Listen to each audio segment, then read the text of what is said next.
विरघळल्याने साखर साखर साखर पाण्यात पूर्णपणे विरघळून जाईल. तर पाण्यात दिसेनासे होईल.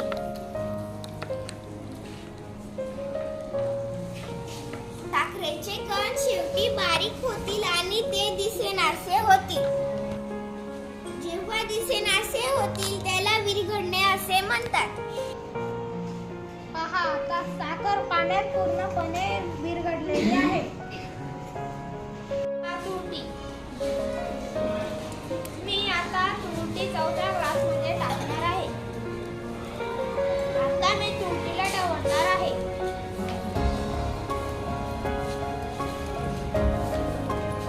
सांगा बरं काय होईल?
चारही ग्लासांमध्ये पाणी ओतलेले आहे.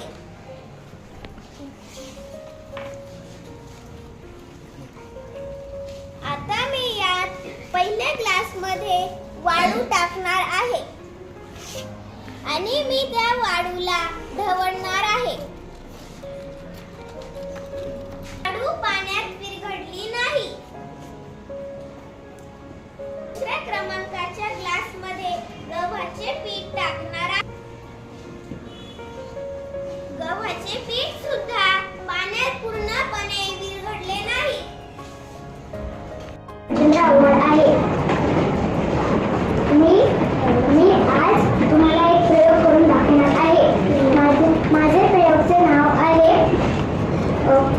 खाली तळाला जाणे व वरती तरंगणे. आता मी ह्याच्यात पाणी टाकतो.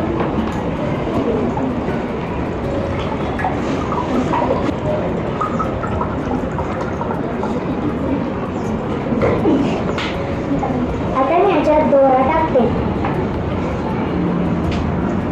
स्वप्नजा पाण्यावर तरंगलेला आहे. या पाण्यात आम्ही दोरा टाकलेला आहे. तो खाली तळाला गेलेला आहे.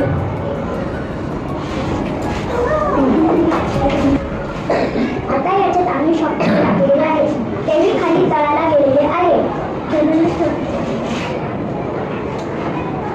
आता याच्यात मी छोटी वाटी टाकलेली आहे. ती वरती तरंगत आहे. हे पेनाचे टोपण आहे. तेही वरती तरंगत आहे. आता हे आम्ही फोडणीवर टाकले आहे. तेही आता खाली तळाला गेलेले आहे. आम्ही परत शॉर्पनर टाकले आहे. तेही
शकतो.